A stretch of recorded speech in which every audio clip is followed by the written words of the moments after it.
Okay, so here's where things start to get kind of scary from a health perspective, okay? What happens without sleep? Well, if you're not sleeping when you should be, first of all, you begin accumulating a sleep debt, just like we talked about in the previous slide.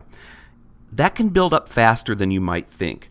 For instance, if your basal sleep need is 8 hours, and for a week you're only getting 7 hours per night, that doesn't seem that bad, but think about it, by the time you get to the end of that week, you will have missed almost an entire night's sleep. 7 hours by the end of a week, which is almost a night. Now, the reason that we're learning more about this, and this isn't on the test, I just think it's incredibly interesting, there is a very, very, very extremely rare disorder called fatal familial insomnia. It's, like I said, it's extremely rare.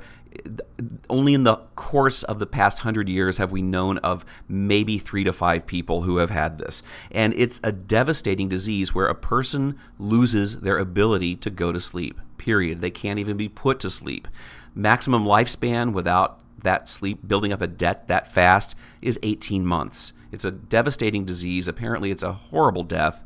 But don't worry, you're not going to get it. Even if you're as big a hypochondriac as I am, you're going to be fine. So let's look now at some of the things that can happen when your sleep deficit begins to skyrocket.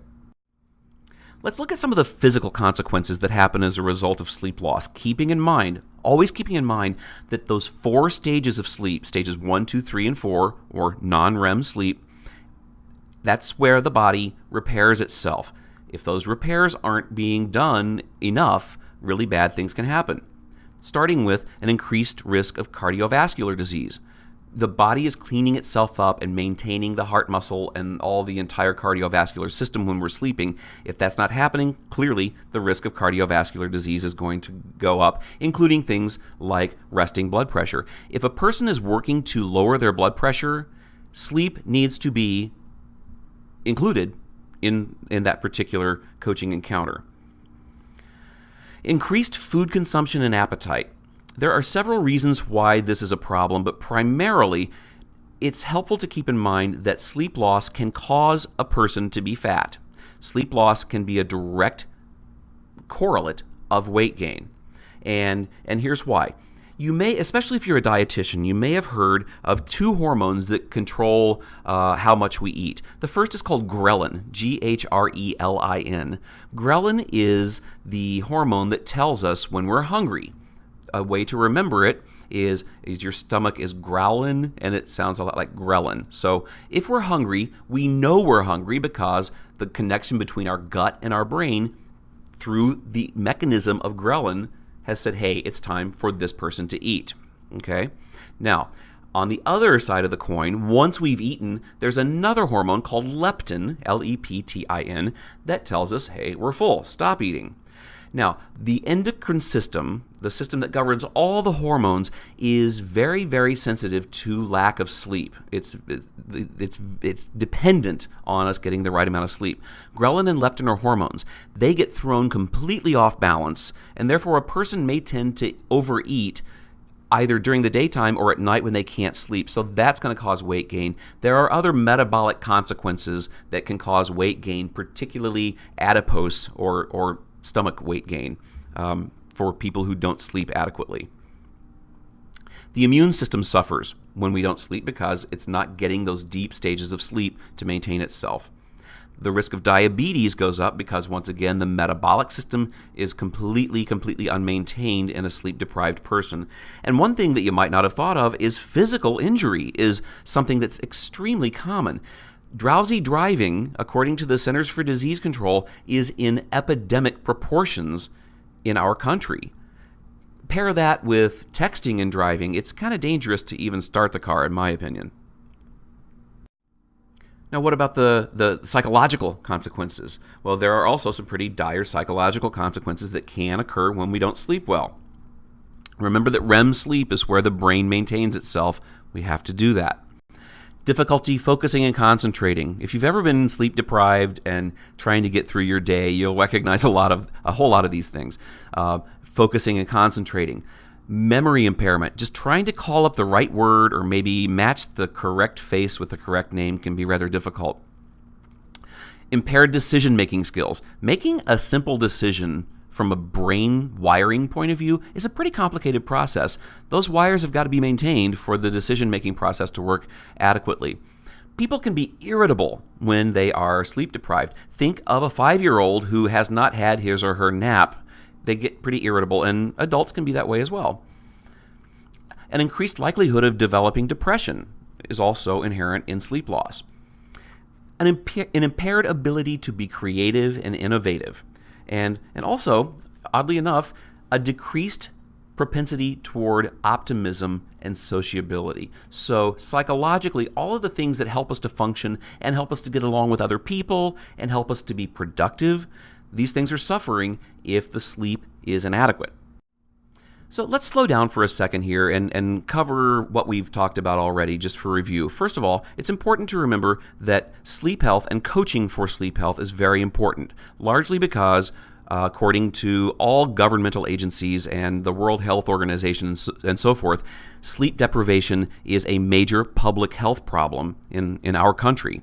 Okay, so that's why it lends itself well to any type of healthcare and even coaching. Okay, so the other thing to keep in mind that we've already covered is that when sleep is not adequately gotten, what happens to our bodies and our minds can be really, really bad. The psychological and physical consequences can be really bad. So the next place that we need to go in this particular discussion is, why is this happening? Why are we all so sleep deprived? Several reasons, some of which lend themselves to coaching. Lifestyle and behavioral factors. We talk a lot about behavior change and lifestyle factors. There are things that we can coach people on to help them get over those particular problems. Environmental issues, and I'm not talking about global warming or pollution. I'm talking about the sleep environment, the bedroom. There are things that people can do to make their bedrooms a lot more sleep-friendly. Various medications and chemicals, including over-the-counter medications and so forth, and even hormones that can cause sleep problems. There are sleep disorders. There's an asterisk by these next few because there are things we're not going to be coaching on, at least right now. Sleep disorders we'll talk about more in future trainings. They include things like narcolepsy, sleep apnea, and various other things. Physical problems. There are certain people with physical problems that keep them awake at night, and those can also be a problem. Psychological problems, depression, anxiety, and so forth. These are things that can also keep people from getting a good night's sleep.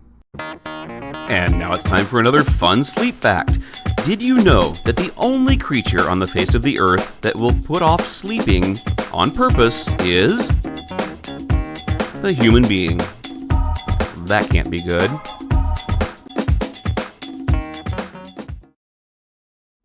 I hope that was exciting. There's a reason that I chose to do that fun sleep fact at this point in the training. A great deal of the sleep that we are losing is a direct result of what we're doing with our awake time. They're called lifestyle factors. Now, it has a very scary name, and it's almost comical, but this is really the name of what they're talking about here. It's called behaviorally induced insufficient sleep syndrome. If you think about it, it makes sense. It's a lot of syllables for basically things that we do without even knowing it. Behaviorally induced insufficient sleep syndrome, the symptoms are concentration and memory problems, lowered energy, reduced alertness, distractibility, the very same things that we talked about when we talked about sleep deprivation in general. So here are some characteristics of this behaviorally induced insufficient sleep syndrome. A medical exam reveals nothing wrong. In other words, there's not a sleep disorder or any type of sleep disrupting physical problem present, or psychological problem for that matter. The person tends to be able to sleep well when they have the chance to do it. It tends to be voluntary, but not necessarily intentional. Most people with this syndrome, if you will, aren't really that aware that they need more sleep. They just feel kind of rotten most of the time while they're awake. Ultimately, the most important part, it's the result of the choices you make. People who tend to stay up late working on work or catching up on their TV shows, people who take shortcuts on purpose to do other things other than sleep to meet their basal sleep need, those are the people who are most likely to suffer from this particular syndrome. So moving on from just lifestyle factors, let's talk about environmental factors in sleep loss. You know, despite the fact that you spend about 1/3 of your life sleeping, think about how much value you actually place on your sleeping environment versus your waking environment. Is your bedroom a good place for sleeping? To illustrate what a good bedroom for sleeping would look like, I decided to go ahead and take a picture of my own bedroom at home so that you could get an example of what a good sleeping environment looks like. And that's not really my bedroom. It was just a joke, but I thought I would lighten things up a bit. Anyway, here are some things that play into the sleeping environment. There are things like noise, too much noise, in some cases too little noise. Temperature. Remember that while we were talking about sleep architecture, during certain phases of sleep, the body temperature has to drop. That's very important for sleep. If your bedroom is too hot, it can cause problems with you sleeping overall. Bed partners can be a problem. If you're sleeping with someone who kicks like a horse or snores like a donkey, you're probably not going to be getting very good sleep. And another thing to think about is the sleep surface. If your bed is too hard or too soft or lumpy, you're probably not going to sleep as well either. And while we're speaking about environmental factors here, let's talk about light. I'm sure you recognize this guy. It's Thomas Edison. He's the man credited with lighting up the night, with taking back the night. And his invention, the light bulb, was good. It did some wonderful things for our society, but it can also wreak havoc with sleep. Remember, our sleep is governed by light and darkness. The suprachiasmatic nucleus, the pineal gland, and so forth are directly affected by light or lack thereof. Now, while light is bad for sleep in general, there's one particular type of light that we call blue light that's particularly bad for sleep health. The blue wavelengths in the spectrum, which are beneficial during daylight hours because they give us energy and they boost our attention and reaction time, they really can be a problem at night because our brains don't know that they need to shut off when there's this blue light around. And the proliferation of electronics with screens as well as energy efficient lighting, it's increasing our exposure to this blue light all the time. Some great places to pick up blue light are LED TV screens and computer screens, even cell phones. This is the same phone that I have. It's very, very bright, and it's giving off a lot of blue light if you're sitting in front of it a lot. The same with tablets, laptops, and this is the high efficiency light bulbs that a lot of people are replacing in their homes. They do save a lot of money on electricity, but they're generators of blue light. So one thing that we'll be advising people to do if they're having trouble falling asleep at night is start turning these lights off and these screens down or off before you go to bed, at least like an hour before you go to bed, to get some of that blue light out of your system. A third category of sleep disruptors is medications and chemicals. It's often if a person is having trouble sleeping, it could be because they're reacting badly to a prescription medication. That means, of course, they should speak to their doctor or pharmacist. There are other chemicals that we all know about. It's probably not a good idea to drink a lot of coffee before you go to bed because of the caffeine. Nicotine as well is a stimulant. And even though it is the most widely used sleep aid, quote unquote, in the world, alcohol is terrible for your sleep. We'll get to that later. Moving on to sleep disorders. The most common sleep disorder is insomnia. It simply means not able to sleep. There are certain kinds. There's what we call sleep onset or difficulty falling asleep, DFA.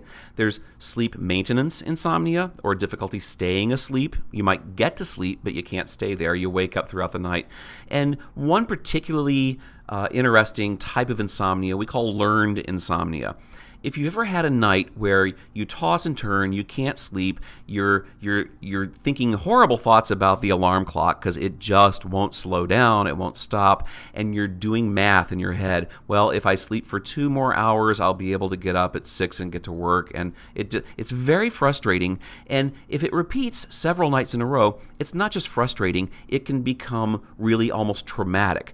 Learned insomnia is something that happens when we've had just enough bad nights that on an unconscious level, we begin to associate going to bed, pajamas, the bedroom, toothpaste, various things unconsciously we begin to associate not with getting rest, but with going through another traumatic period of 8 hours or so without getting the sleep we need. And so learned insomnia is something that needs to be unlearned, and I think we can help our members to do that. And here are a few more sleep disorders that we'll get into in future training or two. One is sleep apnea, also known as obstructive sleep apnea, where the tissues in the throat and the soft palate, the uvula, and so forth, they get fat, largely because of adult weight gain. They fall into the throat and stop you from breathing several times, sometimes several times an hour during the night, so you never really get past like stage 1 or 2. And the snoring is very, very loud associated with that. There's restless leg syndrome, where you feel the need to move your legs constantly. Narcolepsy is where an individual has a disease or a disorder where you have severe daytime drowsiness and you don't sleep that well at night. And the treatment for that is normally stimulants. We'll talk more about narcolepsy in a little bit. And also a group of disorders called parasomnias. These can be anything from sleepwalking disorder to nightmare disorder, various things like that.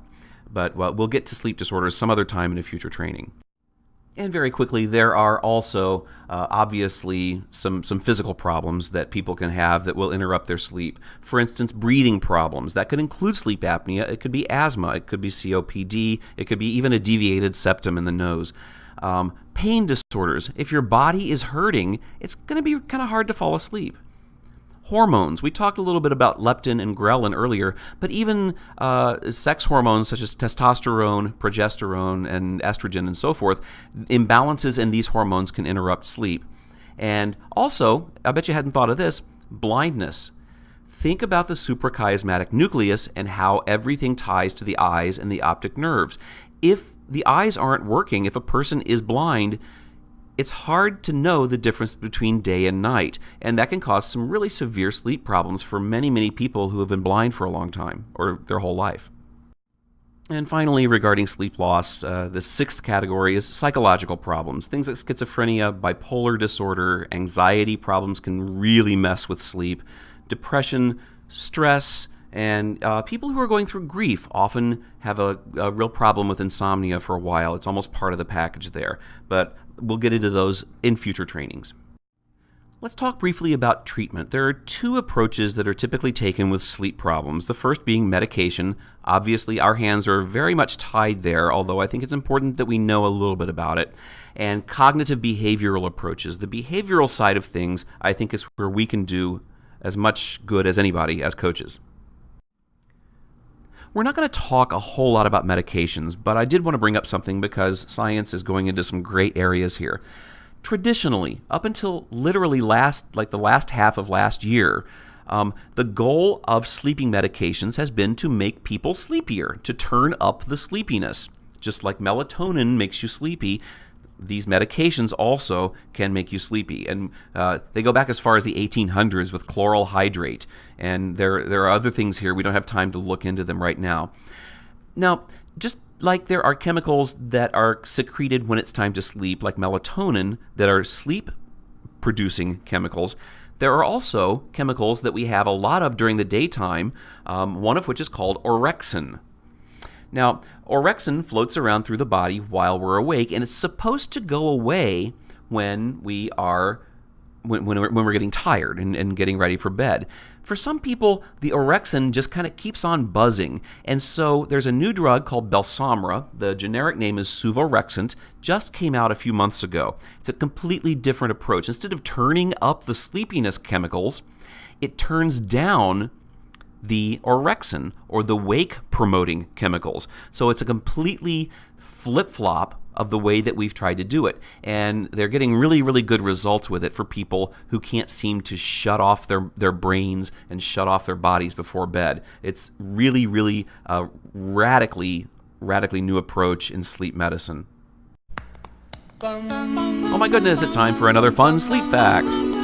You've no doubt heard of the Sandman. This is a quirky little fellow who visits boys and girls while they're sleeping, and he gently sprinkles the sleepy sand that they find in the corners of their eyes when they wake up in the morning. Well, hold on. Well, as it turns out, the original Sandman character actually comes from an 1816 German short story by E.T.A. Hoffmann. Now, in this story, the Sandman would come and throw sand into the eyes of naughty children who would not go to sleep, causing their eyes to fall out. He would then collect their eyes and feed them to his children. Perhaps one day we'll talk more about the origins of nightmares. This has been another fun sleep fact.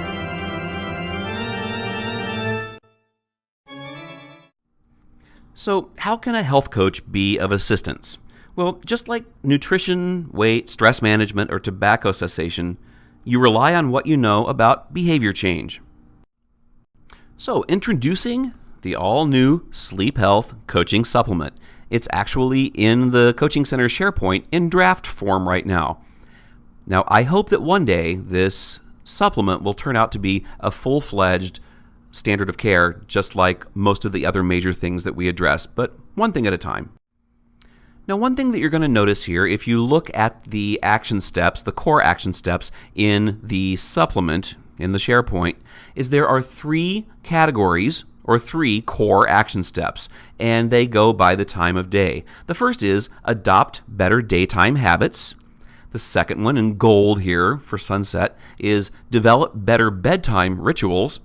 And the third is improve my sleep environment. Let's look at those in detail. These are some of the better daytime habits, the supporting action steps that we can fit into adopting better daytime habits. First of all, if you must nap, keep it short and keep it early. Taking a nap during the day will almost always disrupt your sleep in some way or another at night. So a nap should never be more than 20, maximum of 30 minutes, but no more, and don't do it too close to bedtime. The second is catch some rays. In other words, during the daytime when you need to be awake, when you need the light, get out and get some sun somehow, or at least have some sort of light around you to keep you awake during the daytime.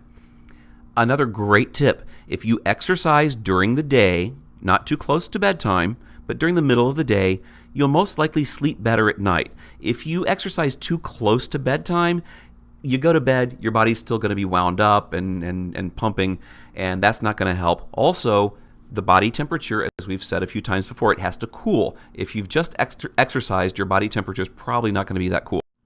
Now, under the heading of develop better bedtime rituals, that's the core action step. There are actually 9 of these supporting action steps. The first is stick to a sleep schedule. The body operates on a cycle, as we've discussed.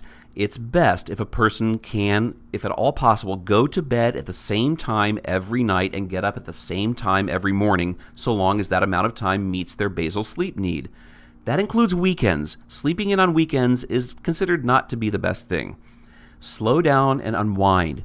That means that as bedtime approaches, begin slowing down, listening to softer music, doing things that slow your mind and body down, perhaps do some reading or something like that. Say no to the nightcap. In other words, I mentioned earlier that alcohol is the most commonly used sleep aid there is out there. It's the worst possible thing to do. The reason is, think about sleep architecture. When you drink enough alcohol, you get what feels like sleepy. You actually go into sort of this stage 1 area of shallow sleep and you kind of pass out.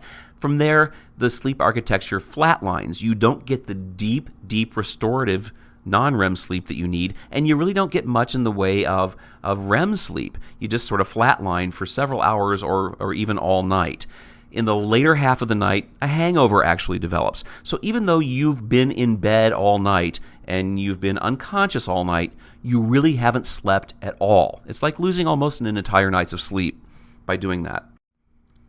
Beware of blue light. We talked about that.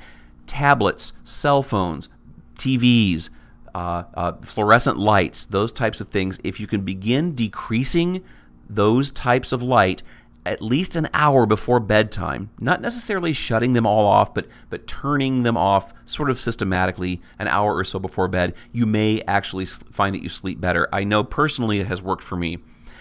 Have a soak. Now, we're talking about keeping the body temperature cool, so this may sound like it's counterproductive. Taking a warm bath or shower before bed can help some people because it does heat up the body, but it's the rebound effect when the body cools itself off after the shower rather quickly that sort of signals for some people that it's time for sleep. So it may work for some people, it may not work for others. It depends on the person. And finally, avoid large meals and beverages before bed. Number one, if you eat a lot and you get really stuffed before you go to bed, you're not going to be comfortable. And you'll be rolling around and tossing and turning. Second, if there were a lot of liquids involved, you may wind up having to get up and go to the bathroom several times throughout the night. Also disruptive to sleep. Go light on the liquids. Once again, you don't want to be getting up to go to the bathroom all night.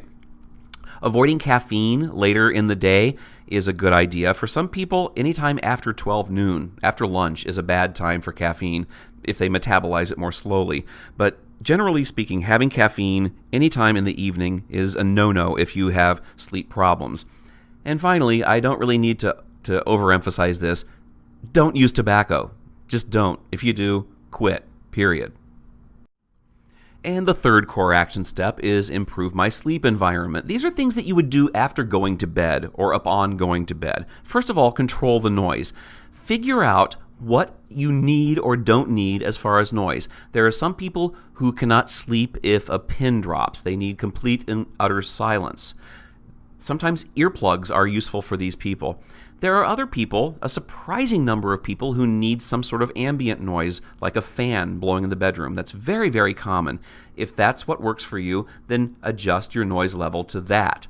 There are some people who are city dwellers who really need sort of noise outside going on just to feel connected. It depends on the person, and adjust your windows, adjust your earplugs, whatever, to get the amount of noise or lack thereof that you need. Control the temperature. Again, the body temperature has to drop when we're sleeping. When that happens, it happens more easily when the environment around you also has a drop in temperature.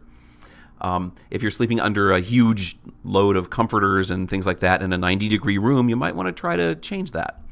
The third one is take a break from a disruptive sleep partner. In other words, politely say, you know what, I'm going to go to the couch and try to get a little bit better sleep, and maybe you will as well. So kind of take a break. It doesn't mean you have to, separate or divorce or whatever. Don't be a clock watcher.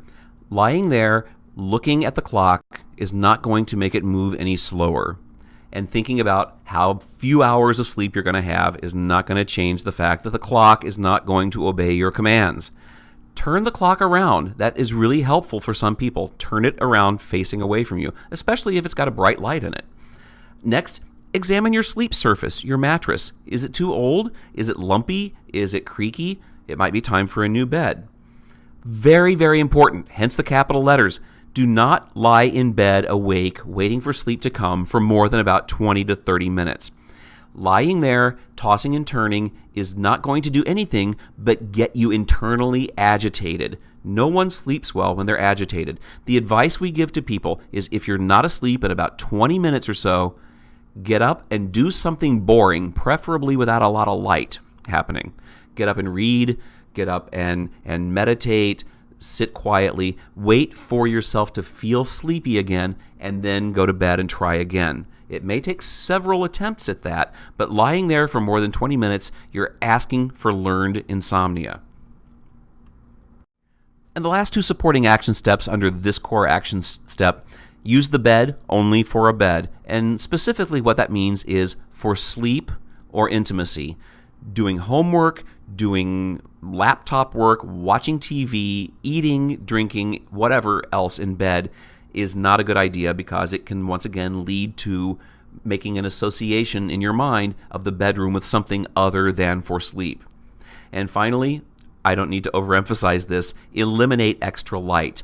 If your curtains aren't thick enough, if street lights or moonlight is getting into your bedroom, find some way to get thicker, better curtains that fit together. Sometimes that might mean taking a binder clip and clipping them together, but keeping the light out of the bedroom as much as possible is extremely, extremely helpful for sleep. Well, I hope you've learned something from this. There is, of course, as usual, there is a test that follows this, and once you've completed the test, you'll be getting 1.5 hours of CEU credit for this. One more thing to point out before we finish. Soon in the pipeline, we should have a new sleep health self-directed program, and there will be a brief training on that before we actually get it up and running. But things move sort of slowly, so I'll let you know more about that as it happens. It's written, it's not in the system, it's not on the portal, it's on my desk actually. But that should be coming pretty soon. And finally, if you can't seem to get control of your sleep problems by doing these particular coaching methods, it's important to share these things with your doctor. There are numerous safe and really effective treatments out there that have very few side effects, and sometimes a doctor is the best thing to do, as we all know. And thank you once again for joining me today for the past hour. Don't forget to take your test. And as always, if you have any questions about this particular subject matter, whether it's for a member or for yourself, please feel free to contact me, stop by my office, or shoot me an email. In the meantime, good luck on the test, and sleep well. Like roses and clover. Then tell him that his lonesome nights are over.